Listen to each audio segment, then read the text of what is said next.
네, 여러분 안녕하세요. 자율주행의 이해 계속해서 강의를 담당하고 있는 호서대학교 기술경영전문대학원의 정희은 교수입니다. 지난 시간에 우리가 자율주행으로 인해서 좀 생길 수 있는 법적인 이슈들에 대해서 좀 다뤄봤습니다. 자율주행에서 다뤄야 할 법적인 쟁점을 크게 이제 세 가지 단계로 나눌 수가 있다라고 말씀을 드렸는데요. 첫 번째는 이제 개발 단계에서 발생할 수 있는 그런 법적인 쟁점들입니다. 개발 단계에서 기업들이 이제 차를 개발을 하면서 좀 소위 말해서 마음 놓고 테스트를 할 수 있는 환경이 주어질 수 있도록 좀 법적인 제도가 정비가 되어야 되는데 그런 부분들에 있어서 현행 이런 도로교통법이라든지 그런 부분들에 있어서 좀 자율주행차에 대한 정의도 아직 포함이 되어 있지 않고, 또 대한민국이 따르고 있는 제네바 국제협약에서도 아직 자율주행차를 인정을 하지 않고 있기 때문에 그런 부분들에서 이제 어떠한 개정에 대한 움직임이 일어나고 있는가, 그리고 또 앞으로는 또 어떠한 부분들이 이제 과제가 남아 있는가에 대해서 살펴보는 시간을 가졌었고요. 또 주행 단계에서도 마찬가지입니다. 주행 단계에서도 특히 이제 저희가 지난 시간에 살펴본 것이 주행 단계, 특히 면허 발급과 관련된 측면에서 좀 말씀을 드렸었습니다. 그래서 자율주행차, 특히 이제 4, 5단계 그런 고 레벨의 자율주행에서는 인간에게 면허를 부여하는 현행법은 의미가 없다. 그래서 좀 더 이걸 기계한테 그런 부여를 해야 되느냐, 아니면 누구한테 어떻게 면허를 부여해야 될까, 그런 부분들에 대해서 계속 좀 말씀을 나눴습니다. 이번 주차에서는 계속해서 주행 단계에서의 그 법적인 쟁점들에 대해서 지난 시간에 의해서 좀 계속 살펴보도록 하겠습니다. 면허에 대한 장점도 있겠지만 쟁점도 있겠지만 정보를 수집하고 이용하는 부분에서의 어떤 법적 쟁점은 없나, 또 그리고 반대로 정보를 보호하는 관점에서의 법적인 쟁점들은 어떤 것들이 있나를 하나씩 살펴보고요. 그리고 우리가 이제 마지막으로 살펴볼 것이 이제 사고 단계죠. 사고 단계, 개발 단계, 주행 단계 이후 사고 단계에서 우리가 어떤 민형사상의 어떤 법적 책임이라든지, 그리고 이런 현행 어떤 보험의 어떤 보험을 바탕으로 한 책임 제도가 어떻게 바뀌어야 되는지, 이제 그런 부분들에 대해서 이번 주차에 대해서 하나하나씩 좀 살펴볼 예정이고요. 그리고 또 그와 더불어서 자율주행이라는 것이 초래할 또 여러 가지 또 사회적인 변화들이 있을 겁니다. 자율주행이 당장 자동차 산업에 야기할 수 있는 그런 변화들도 있을 거고요.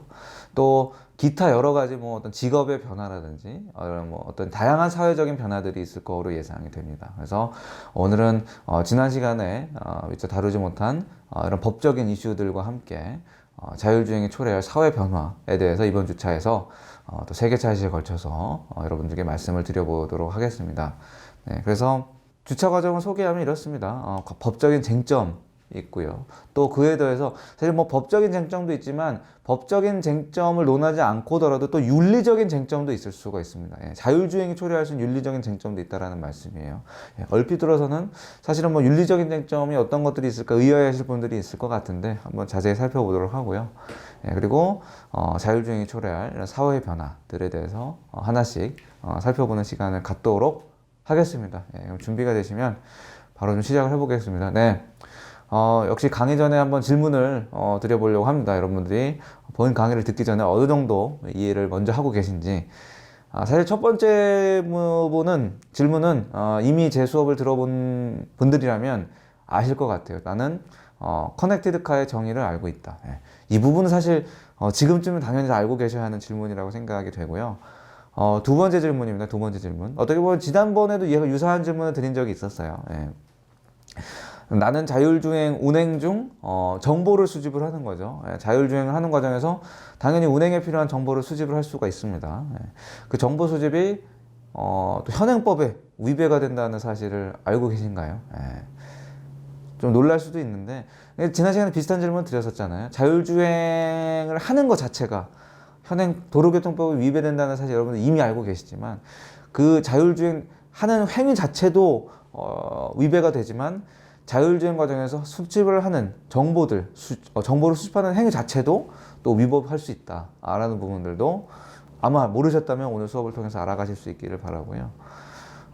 또 나는 트롤리 딜레마에서 한번 들어본 적이 있다. 이 부분은 뭐 들어본 적이 있는 분들도 계시고 없는 분들도 계실 것 같아요.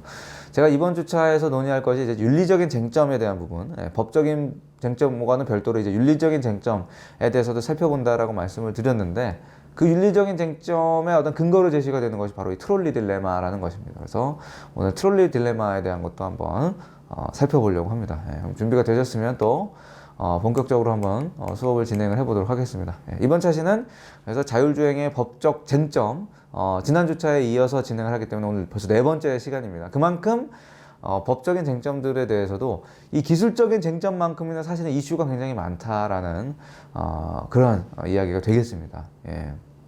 그래서 이제 우리가 이 법적인 쟁점, 특히 오늘 주행 단계에서의 그 법적인 쟁점을 논하기 이전에 이미 배웠던 커넥티드 카에 대해서 다시 한번 좀 말씀을 드려보려고 해요. 예. 그래서 제가 이런 말씀도 드렸었는데요. 자율주행차, 우리가 사실 기존에 여러분들이 생각하는 사람이 운전하는 자동차는 뭐 기계 내지는 뭐 장치 내지는 하드웨어의 개념이 더 강하죠. 예, 근데 이제 제가 수업 시간에 말씀을 드린 것처럼 이제는 자율주행차가 되면 사실은 이제 자동차는 이런 기계 제품이 아니라 하나의 전자 제품으로 봐야 된다. 여러분들이 쓰시는 뭐 노트북이나 아니면 뭐 패드라든지 스마트폰과 같은 전자장치의 개념으로 봐야 한다. 왜냐하면 이제는 차가 인간이 뭔가 기계적이나 물리적으로 제어를 하는 것이 아니라 어떻게 보면 다 기계가 알아서 전자식 제어 장치를 통해서 다 운전을 하고요. 예. 또 내부의 인포테인먼트 시스템도 다 어떻든 전자식 장비들입니다. 그러니까 하나의 그냥 이런 전자 제품으로 자동차를 봐도 무관한 거죠. 그리고 그와 동시에 자동차를 하면서 이 자동차 운전을 하게 되면 기계가 이제 인간 대신 운전을 하면서 인간이 하던 행위들을 기계가 대신하면서 하는 행위 중에 하나는 뭔가 어딘가에 연결을 해서 계속해서 운행에 필요한 정보를 수집하고 또 반대로 내가 가지고 있는 정보가 전송이 되고, 예, 이런 행위들이 연속되는 것이 어떻게 보면 자율주행의 개념이기 때문에 결과적으로 이제 자율주행차는 하나의 이제 전자제품인 동시에 커넥티드 카다, 어디에나 이제 연결되어 있는 차량이다라고 말씀을 드렸어요. 그래서 이 강의 노트에 보시는 것처럼 커넥티드 카의 정의는 그렇습니다.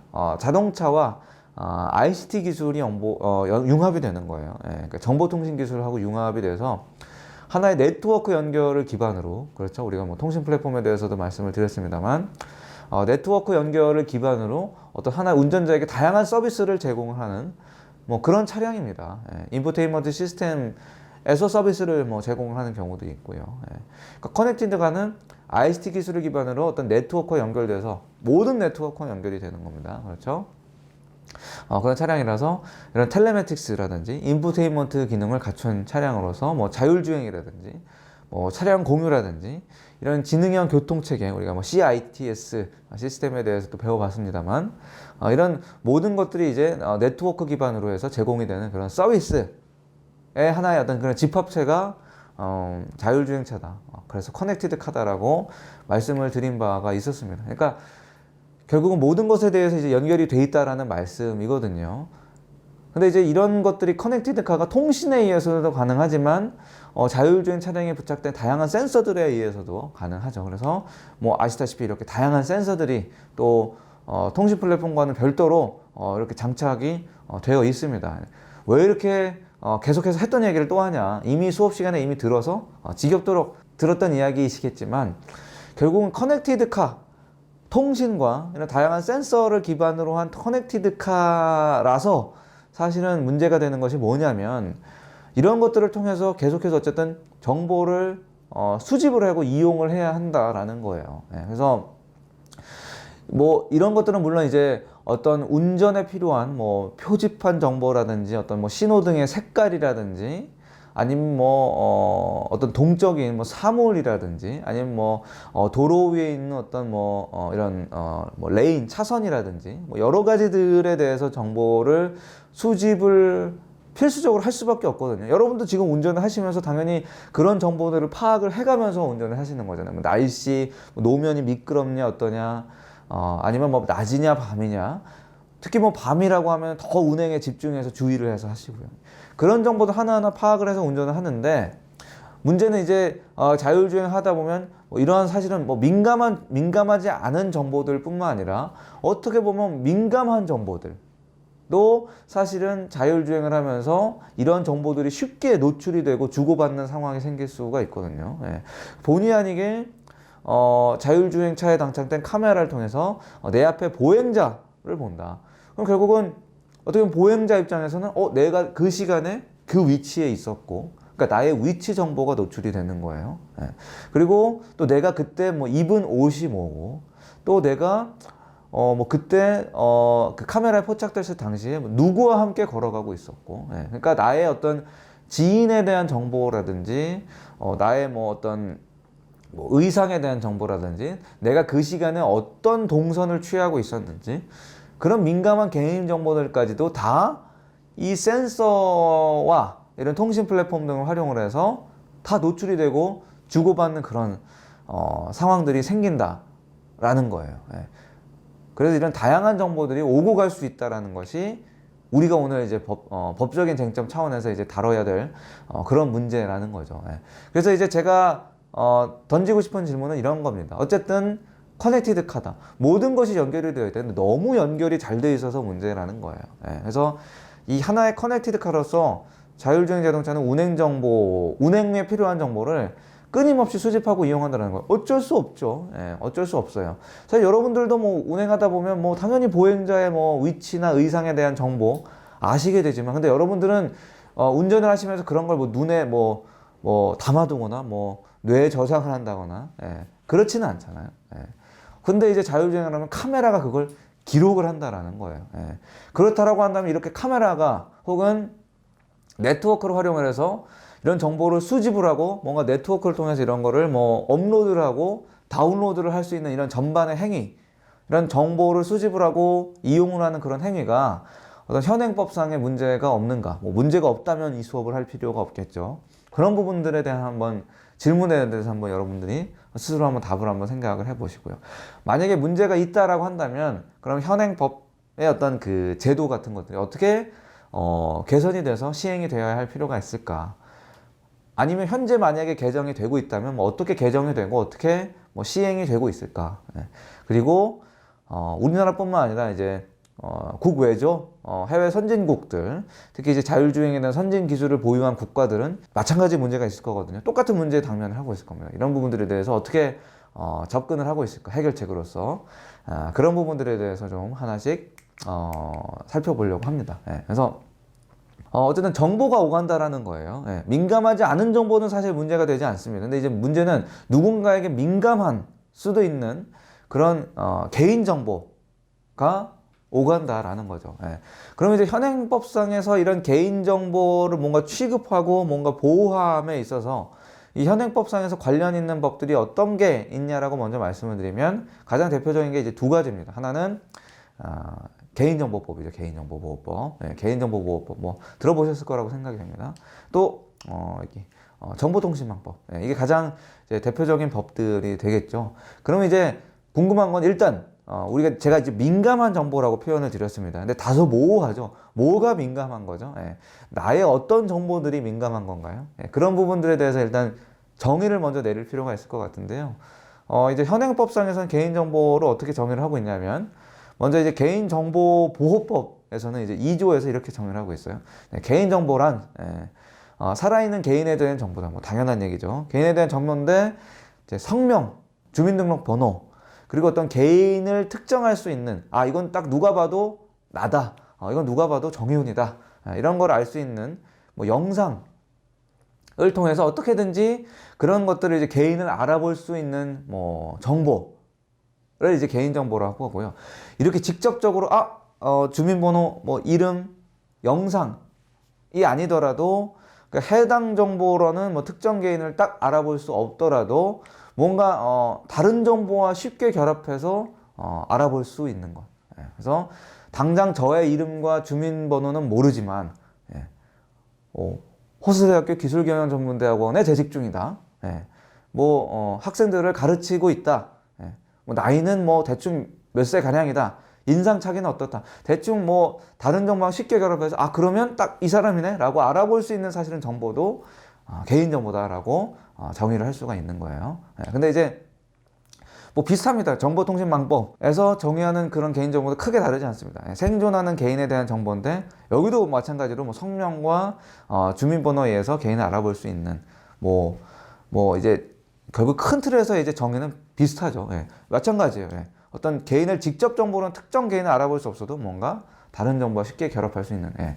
그러니까 두 개의 어떤 법에서 개인정보에 대해서 비슷하게 제기했다. 직접적 혹은 어떤 간접적으로 누군가를 특정할 수 있다면 그것은 이제 개인정보가 된다라는 거죠. 예. 그렇다고 하면 이제 이겁니다. 어쨌든 자율주행은 커넥티드카. 예. 아주 용어들이 어렵습니다. 발음들이 어려워요. 예. 현행법에서 이 커넥티드카인 자율주행을 통해서 개인정보를 수집하고 이용하는 부분에 대해서 일단 어떻게 보고 있냐라는 걸 보는 거죠. 예.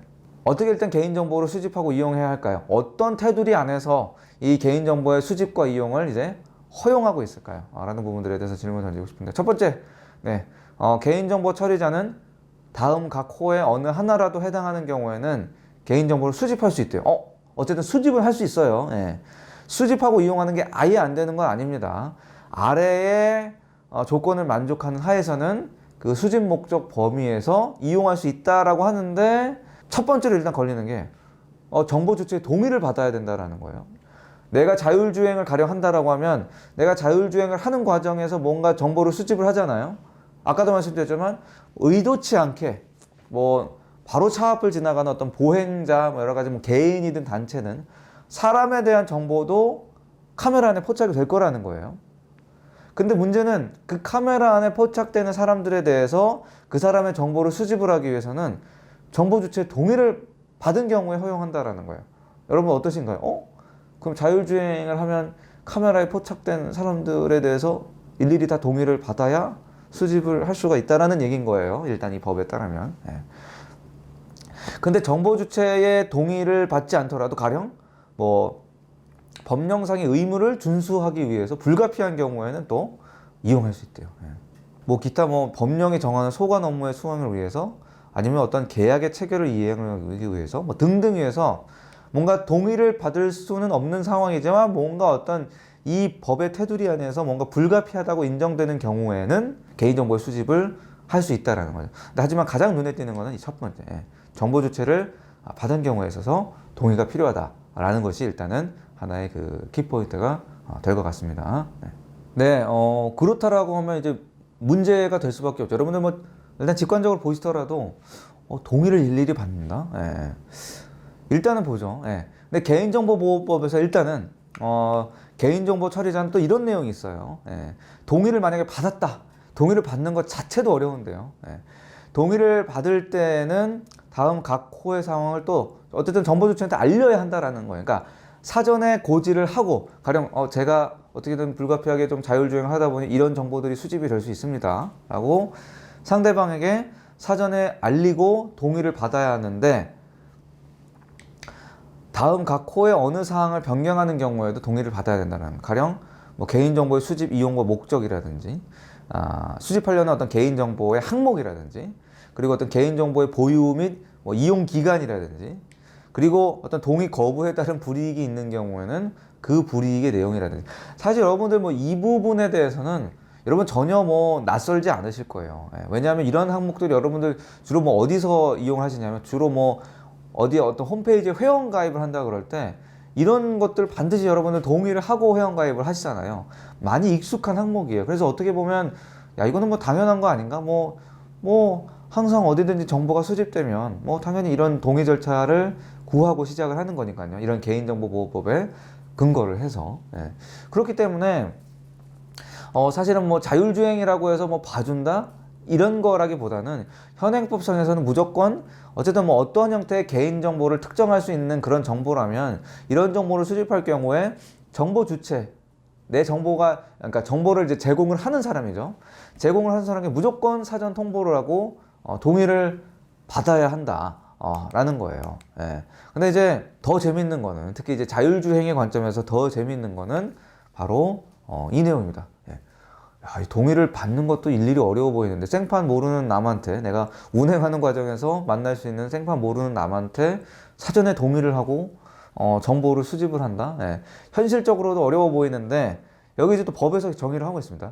자, 개인정보 수집 시 동의는 어떻게 받나? 라고 또 이렇게 친절하게 일단 정의는 해주고 있어요. 그래서 다음 각 호의 어느 하나에 해당하는 방법으로 정보 주체의 동의를 받아야 한다라고 나와 있어요. 첫 번째, 동의 내용이 적힌 서면을 정보 주체에게 직접 발급하거나 우편 또는 팩스의 방법으로 받아야 한다는 거예요. 예. 이게 여러분들 현실적으로 자율주행을 하면서 가능해 보이시나요? 예. 두 번째, 전화를 통해서 동의 내용을 정보 주체에게 알린다. 전화로요. 예. 동의의 의사표현을 구한다고요. 예. 세 번째도 뭔가 전화를 통해서 뭐 어떻게 하고 또 다시 전화를 통해서 뭐 동의 의사를 표현을 하고 예. 뭐 전화 나왔고 우편 나왔고 팩스 나와 있습니다. 뭐 물론 그리고 이제 네 번째 있거든요. 아마 여러분들 가장 많이 한번 해보셨을 방법일 거예요. 예. 홈페이지 등에 동의 내용을 게재하고 정보 주체가 동의 여부를 표시한다. 여러분들 SNS라든지 뭐 이런 쇼핑몰이라든지 어디든 가입하셨을 때 당연히 이 4번 절차 굉장히 많이 해보셨을 거고요. 5번은 이제 동의 내용이 짙은 또 전자우편이죠. 뭐 이메일이든 아니면 이런 다양한 전자우편을 통해서 또 받는 방법.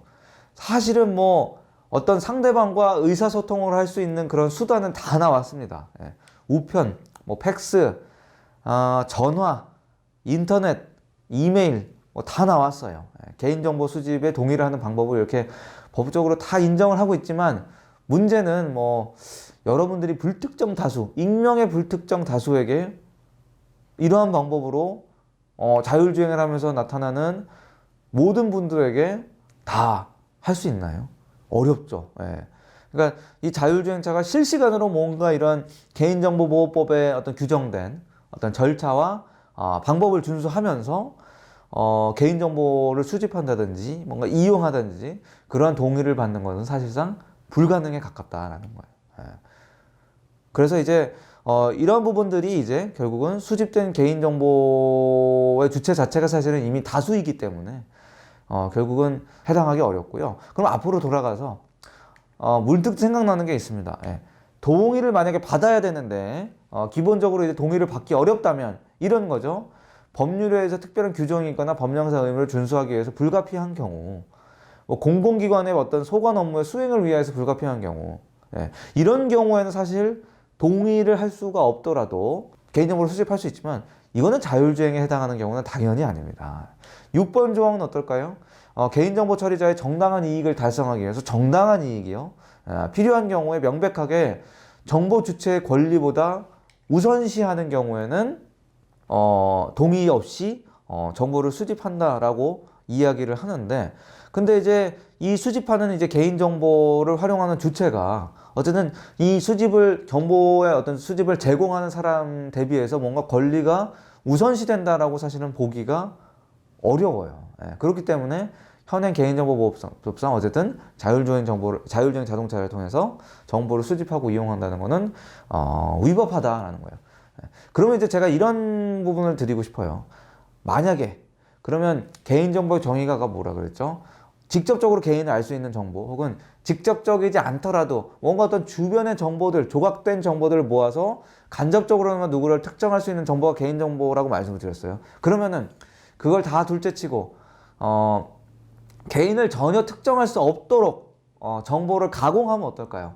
가령 차량의 카메라를 통해서 수집되는 정보인데 이거를 어떤 사람의 뭐 눈, 코, 입 전체를 인식을 하는 게 아니라 어떤 사람의 윤곽, 얼굴 윤곽 아니면 전체의 어떤 몸 체형의 윤곽만 인식하도록 이런 들어오는 좀 영상들을 다듬는다든지 필터링을 하는 거죠, 일종의. 이런 식으로 굉장히 철저하게 누군지 파악할 수 없도록 익명화된 정보를 제공을 하면 어떨까요? 그러면 당연히 개인정보보호법상 문제가 없어요. 일단은 왜냐하면 개인정보보호법이나 정보통신망법에서 정의하고 있는 개인정보의 범주가 아니잖아요. 직접적으로 파악하기도 어렵고 간접적으로 봐도 도저히 이게 누군지 파악을 하기가 어렵다. 그러면 법에 접촉되지 않아요. 근데 그러면 문제가 뭐죠? 원활한 주행 자체가 어려울 수 있다라는 거예요. 뭔가 이렇게 뭐 철저하게 익명화돼서 필터링되고 정말 뭔지 형체조차 알아볼 수 없을 정보가 나온다면 그러면 어쨌든 자율주행 입장에서는 가령 이게 뭐 사람인지 아니면 뭐 동물인지 아니면 뭐 표지판인지 뭐 이게 인식을 할 수가 있어야 되는데 이게 정말 사람인지 뭔지 형체를 알아볼 수 있는 정보가 제공이 된다면 이 자율주행을 하는 카메라 입장에서는 이게 뭐지? 어떤 물체인지 파악하기 어렵고 결과적으로 운행에 필요한 정확한 정보를 파악하기 어렵기 때문에 자율주행 자체가 어려워지는 거예요. 예. 그렇기 때문에 결국은 현행법에 위배되지 않으면서 뭔가 자율주행도 불가능하지 않도록 하는 방향으로의 뭔가 어떤 법적인 정비가 이제 필요하다라는 부분은 여러분들이 아마 이런 몇 페이지만 보더라도 아실 수 있지 않을까 생각이 됩니다. 예. 개인정보만큼이나 민감한 것이 또 이제 위치 정보입니다. 위치 정보. 위치 정보도 민감하죠. 예. 내가 그 시간에 하필 그 시간에 이 시간에 있어서 카메라에 딱 걸렸다. 예. 사실 뭐 나의 위치 정보는 뭐 비밀이 아닐 수도 있지만 본의 아니게 비밀이 필요한 상황일 수도 있거든요. 굉장히 민감한 정보라는 거예요. 위치 정보도. 예. 위치 정보의 수집과 이용에서는 보시는 바와 같이 위치 정보 보호법에서 정의를 하고 있습니다. 그래서 누구든지 개인 또는 소유자 역시 여기도 동의를 얻지 않고 위치 정보를 수집해서는 안 된다라는 거예요. 무조건 동의를 받아야 된다라는 거예요. 예. 그래서 뭐 물론 이제 예외 조항도 있어요. 뭐 긴급 구조기관의 긴급 구조 요청, 이건 자율주행 해당 사항이 아니죠. 경찰 관서의 요청 역시 자율주행에 해당하는 내용은 아닙니다. 결국은 자율주행을 하려면 이런 위치 정보를 무조건 수집하고 이용할 때는 역시 동의가 필요하다라는 거예요. 개인정보와 마찬가지로. 근데 여기서 말하는 이제 위치 정보의 정확한 정의는 뭐냐? 강연 혜택에 정확히 담지는 않지만 2조에 이런 내용이 있습니다. 이동성이 있는 물건 또는 개인이 역시 특정 시간에 존재했다라는 것을 알 수 있는, 특정 시간과 어떤 특정 장소에서 존재했다라는 것을 알 수 있는 정보를 우리는 이제 위치 정보다 라고 이야기를 하는 거죠. 그래서 마찬가지입니다. 예. 동의를 무조건 얻어야 된다. 뭐 상호, 주소, 뭐 전화번호, 그 밖에 연락처 등의 어떤 정보를 수집을 한다라고 하는 경우, 뭐 그런 부분을 외에 이런 다양한 상황에 대해서 위치 정보에 대한 개인 위치 정보를 제공하는 주체의 동의를 얻어야 된다라는 거죠. 예. 역시 마찬가지죠. 친절하게 또 동의를 받는 방법 알려 있습니다. 예. 어떻게 받나요? 그래서 뭐 법정 대리인의 권리와 행사 방법이라든지 뭐 기반 서비스의 내용이라든지 뭐 보유 근거나 보유 기간이라든지 필요한 상황으로서 역시 대통령령이 정하는 상황에 대해서 이것을 이제 이용약관에 명시해야 된다라는 거예요. 이용약관에 명시하고 그 제공 목적이나 제공받는 자에 대해서 개인정보를 위치 정보를 제공하는 주체에게 고지를 어쨌든 해야 한다라는 거예요. 예. 그러니까 개인정보보호법에서만큼 뭐 어떤 뭐 팩스라든지 뭐라든지 어떤 구체적인 수단은 제공하지 않았지만 어쨌든 뭐다 약관에 명시하고 그거를 고지하고 동의를 얻어야 한다라는 그 측면에서는 이런 부분들에 대해서 이제 동의를 얻어야 한다라는 거죠. 예. 근데 이제 이런 부분들에 대한 이제 개선의 움직임은 있습니다. 예, 개선의 움직임은 있어요. 바로 자율주행 자동차법을 통해서 이제 국토부가 이런 개인정보보호법이나 위치정보보호법이나 어떤 정보통신망법의 어떤 테두리를 벗어날 수 있는, 면제될 수 있는 법에 대해서 이제 개정을 하고 있습니다. 네. 그래서 자율주행 자동차법 20조에 보면 이런 내용은 있습니다.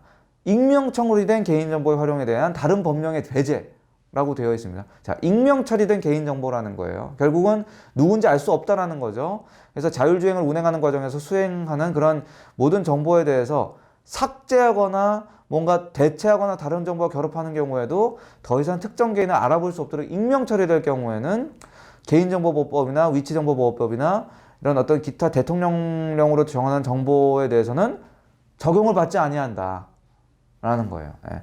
이러한 식으로 뭔가 자율주행 자동차에 한해서는 그런 부분에 대해서 면제를 하려는 움직임이 있는데 근데 이제 제 수업을 들은 분들 중에서 좀 날카로운 분은 눈치를 채셨을 거예요. 예. 자, 익명 처리된 개인정보, 누구든지 내가 알아볼 수 없는 정보를 하는 경우에는 적용을 받지 않는다라고 했거든요. 근데 제가 어떤 말씀 드렸죠? 일단 익명 처리를 해서 누군지 알아볼 수 없는 정보는 일단 개인정보가 아니에요. 예. 이미 사실은 개인정보가 아닌 것만으로도 이 개인정보에 대해서 정의를 하고 있는 개인정보보호법이라든지 위치정보법의 적용 대상 자체가 아니라는 거죠.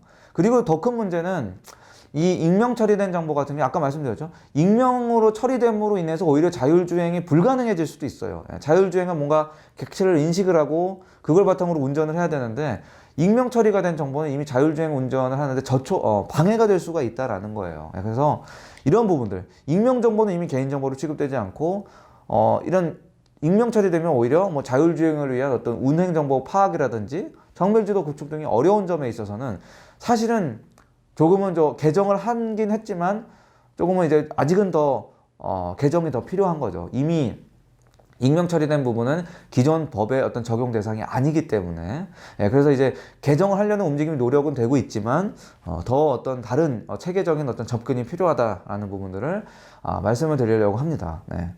네, 그래서 이번 시간에는 계속해서 자율주행의 법적인 쟁점들에 대해서 다뤄봤고요. 특히 이제 주행 중에서 발생할 수 있는 정보의 수집과 이용에 대해서 말씀을 드렸습니다. 그래서 어쨌든 지금 현재 정보를 수집하고 이용한 행위는 현행 이런 정보통신망법이라든지 개인정보보호법에 위배가 되고 그에 대해서 이제 개정하려는 움직임은 있지만 그런 부분들이 아직 약간 좀 자율주행의 전체적인 상황에 대해서 고려되지 않은 부분이 있기 때문에 그 부분에 대해서 더 체계적인 접근이 필요하다라는 말씀 드렸습니다. 다음 차시에 계속해서 주행 단계에서 발생하는 법적인 쟁점들, 특히 정보의 보호 관점에서 발생할 수 있는 그런 쟁점들에 대해서 계속해서 살펴보겠습니다. 네, 감사합니다.